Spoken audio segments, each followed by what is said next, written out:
Ella es directora de Mexicanos Primero Jalisco y nos va a hablar de los docentes y su papel en la sociedad. Itzia, muy buenos días, ¿cómo estás? Qué gusto recibirte en este programa. Hola Adriana, muy buenos días para ti y para todas las personas que nos están escuchando. Al contrario, es un privilegio poder conversar contigo esta mañana tan bonita y pues poder saludar a todo el auditorio. A ver, vamos a hablar de por qué los maestros o los docentes son tan importantes en la sociedad y qué necesitan ellos para poder cumplir con su función de maestros. Correcto, Adriana, y me encanta que podamos hoy tocar este tema porque el rol del docente, especialmente después de la pandemia, pues se vio confrontado a grandes dilemas, mayores aún de los que ya venía enfrentando anteriormente, ¿no? Sucede la pandemia y es una época en la que tocó que los maestros reflexionaran sobre su propia práctica, se voltearan a ver sobre lo que estaba ocurriendo, pero también sobre qué estaban haciendo y qué podían hacer para atender pues un problema del que no teníamos referente, que nunca habíamos vivido y por lo tanto ellos con sus propios recursos y con ayuda también, por supuesto, se formaron, buscaron formarse específicamente en temas de tecnología, que era lo que se requería en ese momento. Esto pues los llevó a actualizarse, ¿no?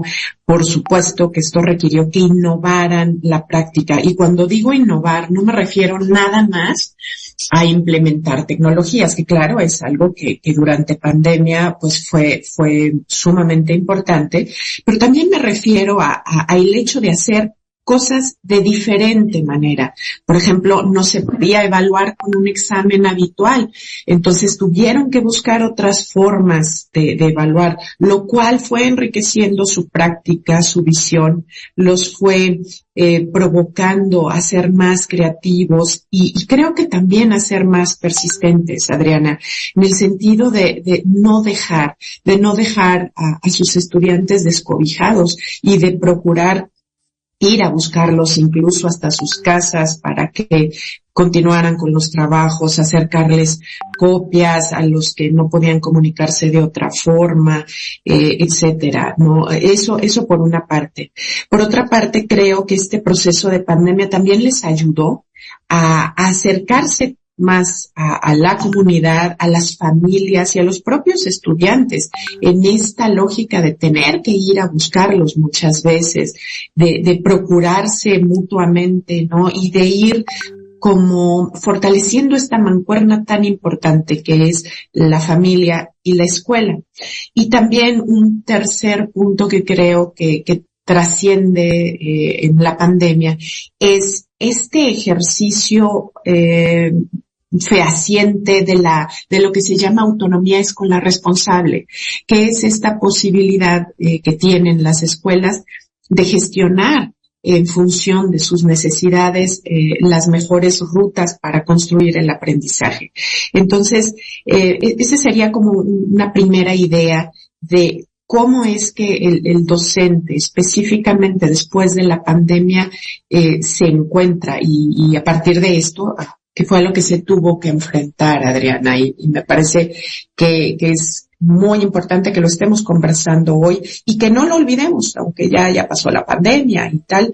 Creo que la pandemia nos trajo aprendizajes muy importantes y no hay que olvidarlos, Adriana.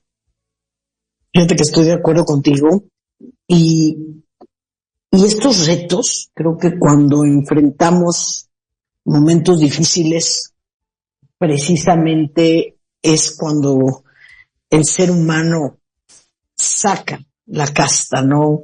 Y tiene que resolver el problema. Hoy yo veo dos cosas que a mí me gustaría que tú la ampliaras. Por un lado veo maestros que quieren de verdad, y muchos de ellos verdaderamente son héroes nacionales, porque muchas veces ni siquiera tienen, tú sabes cuánto se han quitado los presupuestos en educación en este sexenio, es de los sexenios que más se ha privado de presupuestos a la educación. Pero hay otro factor que está impidiendo también que los docentes hagan su papel y son los padres. Estos padres permisivos, estos padres helicópteros, estos padres que no quieren que al niño ya no le puedes llamar la atención, al niño no le puedes implementar, ahora ni siquiera le haces examen. ¿Qué clase de sociedad vamos a formar cuando ni siquiera se puede ejercer de una manera sana y correcta la autoridad? De acuerdo contigo, Adriana, la tarea de educar, la tarea de la educación no es exclusiva de las escuelas, no es exclusiva de los docentes. La tarea de educar es de todos nosotros como sociedad. De entrada de la familia, por supuesto, la familia es el núcleo, la familia es la primera que educa y que forma, sobre todo en valores, en vida, ¿no? En cómo vivir, eso se aprende en la familia sobre todo. Entonces, qué bueno que señalas este tema, porque justo es una de las necesidades que identificamos, una de 6 necesidades, que tal vez suenen muy pocas, pero en las que tratamos de redondear estos principales retos que también tú señalas, ¿no? De los docentes. Y esta primera que quisiera abordar es justo esta necesidad, le llaman a los maestros de ser valorados y de ser reconocidos, pero de fondo es esto, el poder saberse parte de una red en la que las familias forman una parte sumamente importante, porque como te comentaba, no podemos educar nada más o no educamos nada más en el aula, educamos en la casa, conversando, en el desayuno, cuando nos levantamos, en todo momento. Esas interacciones con la familia son las que también le están transmitiendo a los estudiantes qué es lo que entendemos por educación. ¿Y qué tanto valor le damos a la educación? Si a veces los propios padres de familia no están al pendiente, no procuran, no le dan ese valor, y no me refiero con palabras, sino con hechos, no le dan ese valor al aprendizaje, a la posibilidad de que sus hijas e hijos aprendan cosas nuevas para enfrentarla, mira. Desde ahí ya estamos con un déficit, ¿no? Porque cómo se motiva a la gente, ¿no? Cómo se genera el entusiasmo. Y esto es a partir de ver que los propios papás y mamás o cuidadores se entusiasman, ¿no? Por la educación, que ellos mismos también viven procesos de formación, aquello de enseñar con el ejemplo, ¿no? Entonces esta, Adriana, sería una primer necesidad que nos comparten también las y los docentes, ser valorados y reconocidos. Y eso implica valorar y reconocer también la importancia de la educación. Nos mencionan también, Adriana, en esta lógica de qué más necesitan los maestros y cómo podemos apoyarlos. Pues la formación. Los maestros están ávidos de formación todo el tiempo. Son alumnos continuos, ¿no? Y buscan formación que sea de alta calidad y que sea acorde a lo que están necesitando, y por lo tanto deben tener una oferta diferenciada y deben tener un acceso equitativo y debemos buscar las formas en las que esta formación debe llegar a todos los rincones de todas las escuelas, y también cuidar las formas y la logística de forma que sus tiempos de vida y sus tiempos incluso de estar en aula no se vean demeritados, no conflictuados por estos ejercicios de formación. Otra tercera necesidad sería recursos y condiciones, así lo englobamos. Y con recursos me refiero a lo didáctico y lo tecnológico, y también a la infraestructura, a las condiciones de la escuela que les permita ser ese espacio seguro, ¿no? Para impartir clase y para vivir el proceso de enseñanza-aprendizaje. Una cuarta necesidad, la garantía de los derechos profesionales en todos los sentidos, que todo lo que dice la ley se cumpla, Adriana, básicamente, en cuanto a la selección de plazas, en cuanto a sus oportunidades de crecimiento, en apego a la ley de forma transparente. Una quinta necesidad sería el apoyo psicológico. los maestros y maestras llevan una carga importante de estrés y depresión, porque no olvidemos que al trabajar con seres humanos trabajamos con lo más valioso que hay y por lo tanto es mucha la responsabilidad que ellos tienen y necesitan ese apoyo psicológico también. Y una última necesidad, la de reducir la carga administrativa, que no quisiera dejar de mencionar y que a veces es causa de que los maestros pues sientan que pierden, entre comillas también, el tiempo en hacer cosas administrativas que no necesariamente inciden en la educación de sus estudiantes, ¿no? Entonces, por ahí algunas reflexiones en cuanto a lo que nos comparten de viva voz maestras y maestros en relación a esto, ¿qué es lo que necesitan, Adriana? Fíjate que te escucho y me hiciste recordar una frase de Paulo Freire. Él decía, la educación no cambia al mundo, cambia a las personas que van a cambiar al mundo. Grandioso. Y necesitamos hacer cambios radicales. Charles Chaplin, me encanta, soy asida de estar leyendo cosas que decían y hacían los grandes. Fíjate, Charles Chaplin decía que aprendamos como si fuéramos a vivir toda una vida y vivamos como si fuéramos a morir mañana. ¿A qué me refiero? Aterrizado a lo que estamos hablando en el papel de la educación.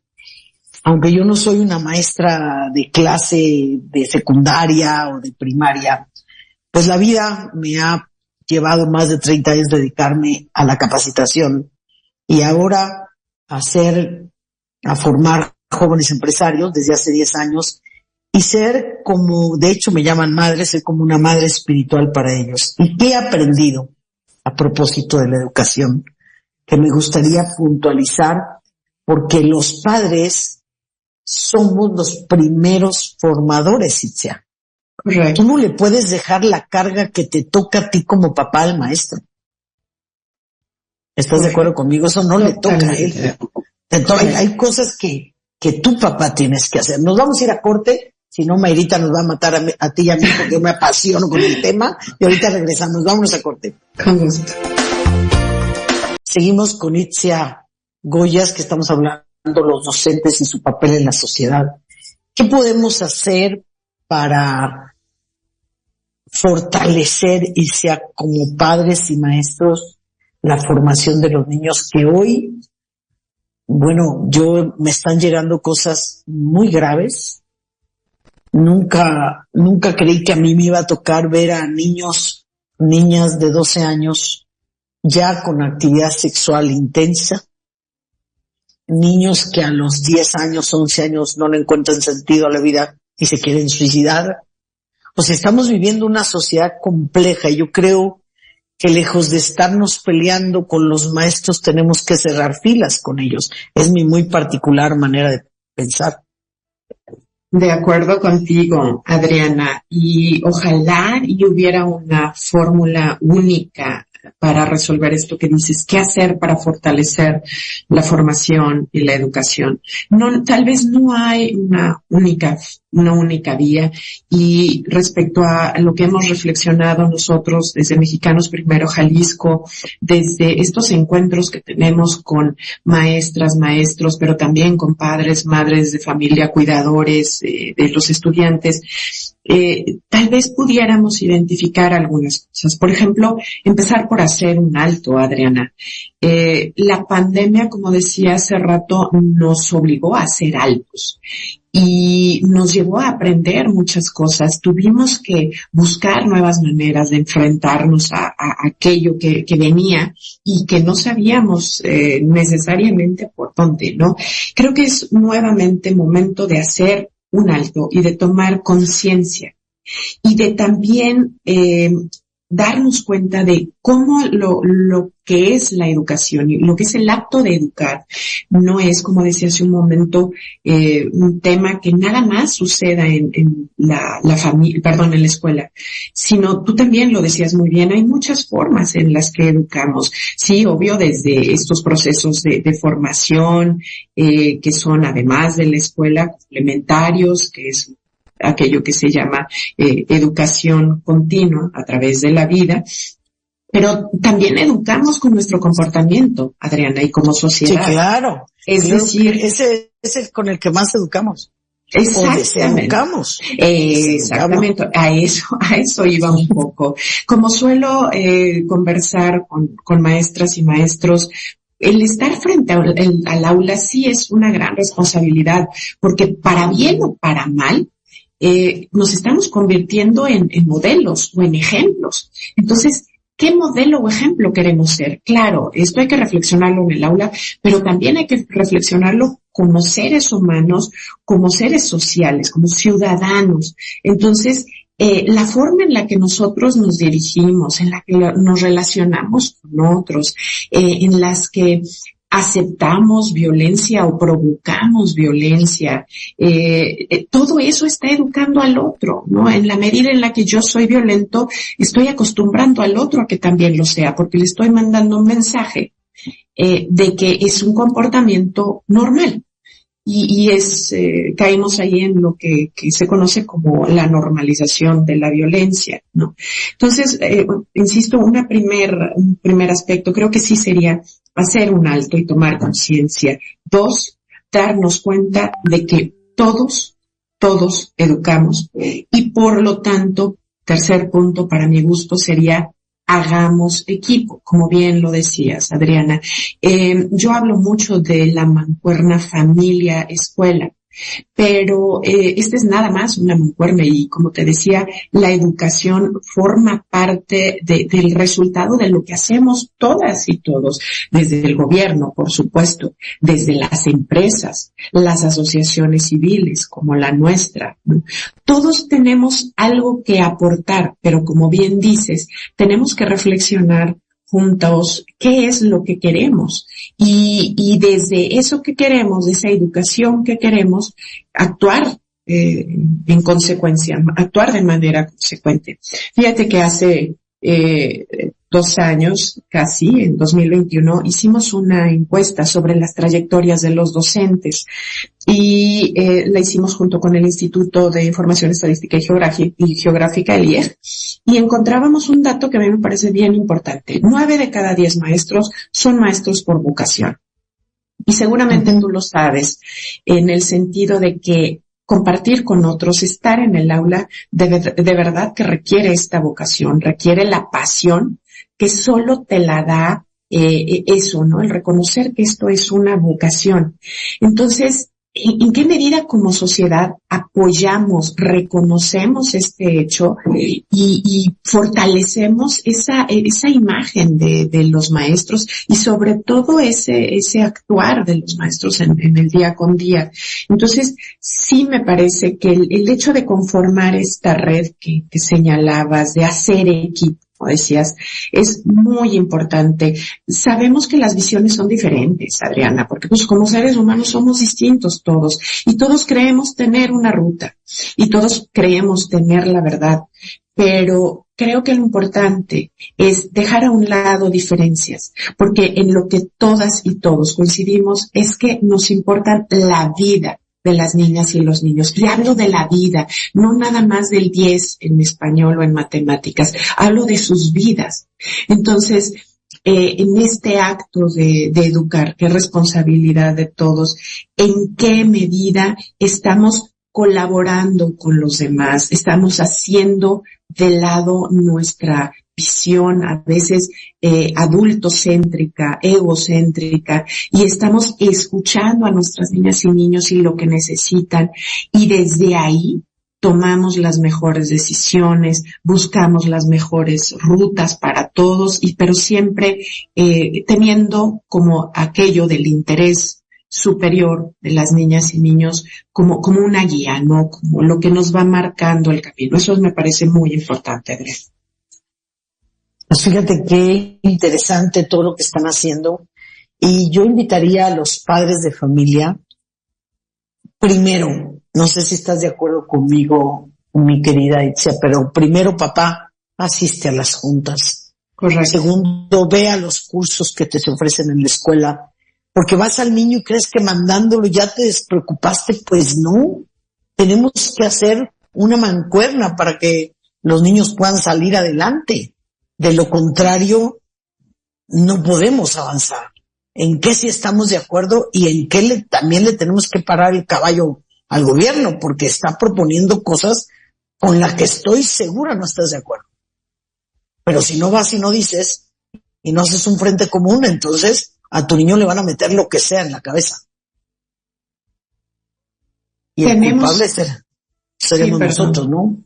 Me encanta que abordes la importancia de esta cercanía, ¿no? De la familia con la escuela. Insisto, no nada más es dejarlos en la escuela, es saber qué ocurre, es como bien dices, Adriana, acercarse a los procesos de formación que se ofrecen en las escuelas, porque estar al pendiente de lo que está pasando con las niñas y niños, eso es responsabilidad de las familias, ¿no? El maestro a veces hace hasta lo imposible, pero no olvidemos que tenemos maestros que tienen grupos de hasta 40 estudiantes, si no es que más. Entonces, ¿qué posibilidades tiene de atender de manera personal? En cambio, la familia, pues, tiene a sus hijos bajo su responsabilidad directa. Y no olvidemos que ellos tienen el derecho a la educación, que es lo que Mexicanos Primero Jalisco defiende constantemente.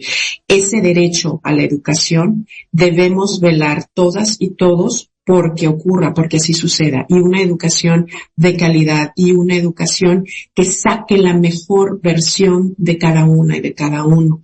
Y es un derecho el que, insisto, tenemos que velar, como también decías hace un momento, y tenemos que acompañar y demandar que ocurra. Estoy de acuerdo contigo. Muy de acuerdo contigo. Itzia, pues muchas gracias. Que Dios te bendiga y sigan trabajando y yo aquí ayudando a que informemos a las personas. Gracias. Muchísimas gracias. Muchas gracias a ti. Yo les Igualmente. Digo, hasta mañana. Que Dios les guarde. Gracias.